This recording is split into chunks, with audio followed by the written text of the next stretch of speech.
পাল্টাপাল্টি হামলায় উত্তপ্ত মধ্যপ্রাচ্য। হরমুজ প্রণালী খুলতে ট্রাম্পের আলটিমেটাম প্রত্যাখ্যান তেহরানের।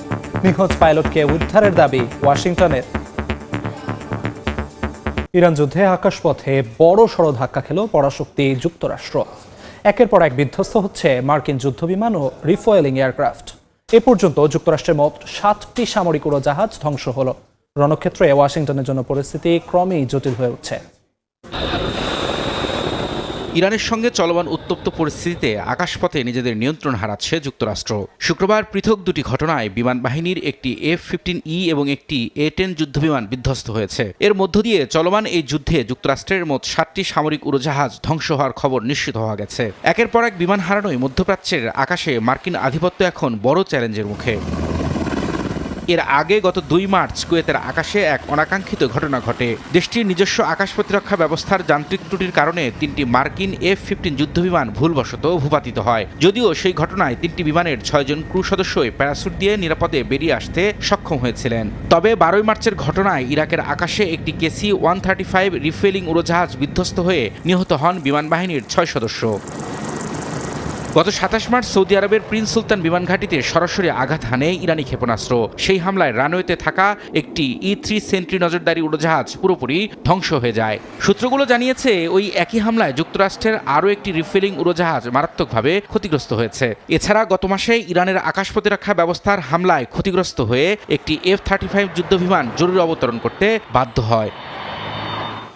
যুক্তরাষ্ট্রের ইতিহাসে অন্যতম জটিল অপারেশনের মধ্য দিয়ে উদ্ধার করা হয়েছে ইরানে নিখোঁজ মার্কিন কো পাইলটকে।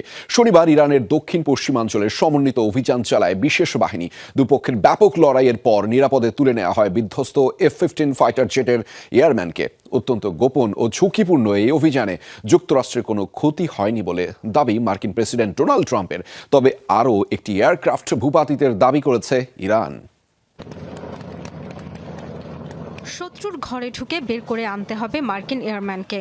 তাই দুদিন ধরে যুক্তরাষ্ট্র ইরানের অন্যরকম এক লড়াই চলছিল ইরানের দুর্গম পার্বত্য এলাকায়। দেশটির দক্ষিণ পশ্চিমাঞ্চলে তেহরানের হামলায় F-15 ফাইটার জেট ভূপাতিতের পরপরই প্রথম পাইলট উদ্ধার হলেও সন্ধান মেলেনি কো পাইলট বা এয়ারম্যানের। তার খোঁজে যুক্তরাষ্ট্রের ইতিহাসে অন্যতম এক ঝুঁকিপূর্ণ অভিযান চালায় মার্কিন বিশেষ বাহিনী। বিধ্বস্ত যুদ্ধবিমানের ক্রুর অবস্থান শনাক্তের পর প্রতিনিয়ত রাখা হয়েছে নজরদারিতে। এরপর সাজানো হয়েছে মিশনের পরিকল্পনা। তবে কোন কোন বাহিনী কোন উপায়ে এই অভিযানে অংশ নিয়েছে গোপন রাখা হয়েছে তা।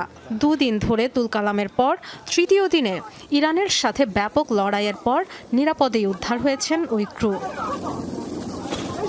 মার্কিন প্রেসিডেন্ট ডোনাল্ড ট্রাম্প এই অপারেশনকে আখ্যা দিয়েছেন যুক্তরাষ্ট্রের ইতিহাসে অন্যতম বেপরোয়া অনুসন্ধান ও উদ্ধার অভিযান হিসেবে। তার দাবি যুক্তরাষ্ট্রের কোনো ক্ষয়ক্ষতি হয়নি এই অভিযানে। তবে ইরান বলছে অভিযানের সময় আরও একটি মার্কিন এয়ারক্রাফট ভূপাতিত করেছে তারা। যুক্তরাষ্ট্র ইসরায়েলের যৌথ বিমান হামলায় ইরানের সামরিক শক্তি ধ্বংস করার দাবি করেছিলেন মার্কিন প্রেসিডেন্ট ডোনাল্ড ট্রাম্প। তবে সেই দাবিকে চ্যালেঞ্জ জানিয়ে মাত্র কয়েক ঘন্টার ব্যবধানে যুক্তরাষ্ট্রের অত্যাধুনিক যুদ্ধ বিমান ও হেলিকপ্টার ভূপাতিত করেছে ইরান।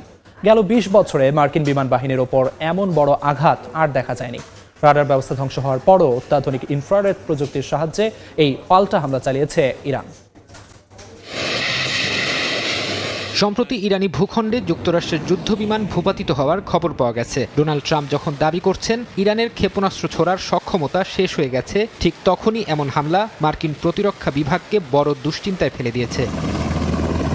মার্কিন ও ইসরায়েলি হামলায় ইরানের বেশিরভাগ রাডার ব্যবস্থা ধ্বংস হয়ে যাওয়ায় তারা এখন বিকল্প কৌশলে এগোচ্ছে। ইরানের রেভলিউশনারি গার্ডের প্রকাশিত ফুটেজ অনুযায়ী তারা এখন রাডারের বদলে ইলেকট্রো অপটিক্যাল বা ইনফ্রারেড সেন্সর ব্যবহার করছে। এই প্রযুক্তি মূলত বিমানের ইঞ্জিনের তাপ বা ঘর্ষণের ফলে তৈরি হওয়া তাপ শনাক্ত করে লক্ষ্যবস্তুতে আঘাত হানতে সক্ষম। রাডার সংকেত না থাকায় মার্কিন যুদ্ধবিমানগুলো এই হামলার আগাম সতর্কতা পাচ্ছে না। এই অভিযানে ইরানের নিজস্ব প্রযুক্তিতে তৈরি স্বল্প পাল্লার মজিদ মিসাইল সিস্টেম বড় ভূমিকা রেখেছে বলে ধারণা করা হচ্ছে। এই সিস্টেমটি রাডার ছাড়াই 15 কিলোমিটার দূর থেকে লক্ষ্যবস্তু শনাক্ত করতে পারে। 6 কিলোমিটার উচ্চতায় থাকা ড্রোন বা যুদ্ধবিমানকে উচ্চ গতিতে ধাওয়া করে ধ্বংস করতে সক্ষম এই প্রযুক্তি। যুক্তরাষ্ট্রের অত্যাধুনিক জ্যামিং বা ফ্লেয়ার প্রযুক্তি ব্যবহার করেও অনেক ক্ষেত্রে এই মিসাইলকে ফাঁকি দেওয়া সম্ভব হচ্ছে না। বিশ্লেষকেরা বলছেন গত এক মাসে মার্কিন বাহিনী ইরানে 13,000-এর বেশি অভিযান পরিচালনা করলেও ইরানের আকাশ প্রতিরক্ষা ব্যবস্থার একটি অংশ এখনও কার্যকর রয়ে গেছে। বিশেষ করে ইস্পাহান, সিরাজ এবং বন্দর আব্বাসের মতো কৌশলগত এলাকায় নিয়মিতভাবে যুক্তরাষ্ট্রের MQ-9 রিপার ড্রোন ভূপাতিত করার দাবি করছে ইরান। এই ঘটনাগুলো প্রমাণ করে সামরিকভাবে ক্ষতিগ্রস্ত হওয়ার পরও তেহরান এখনও আকাশ সীমায় যুক্তরাষ্ট্র ও ইসরায়েলি বাহিনীর জন্য বড় হুমকি হিসেবে টিকে আছে।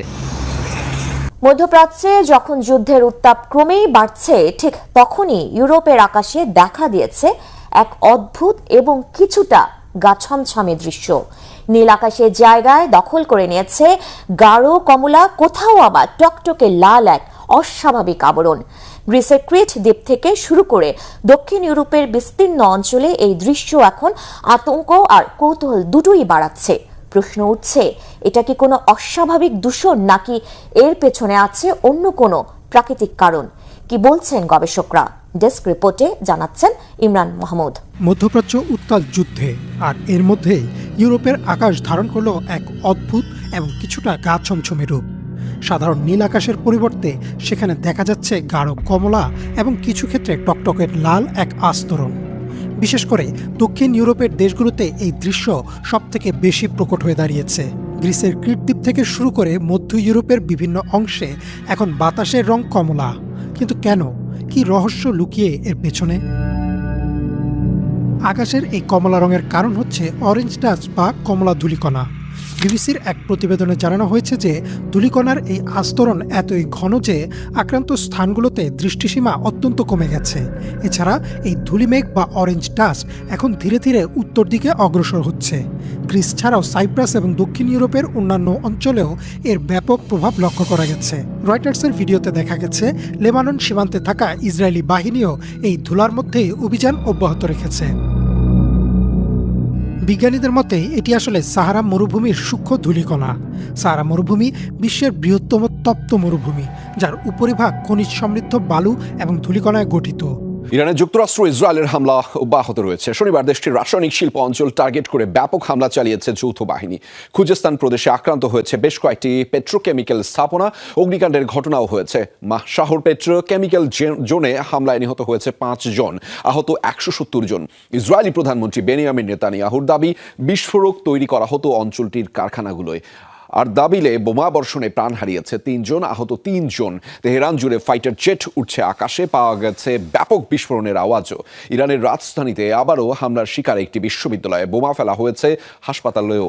জবাবে ইসরায়েলে জোরদার হামলা চালিয়েছে ইরান। কুয়েতে একটি জ্বালানি স্থাপনায় আঘাত এনেছে মিসাইল। অগ্নিকাণ্ডের পাশাপাশি উল্লেখযোগ্য ক্ষয়ক্ষতির শিকার স্থাপনাটি।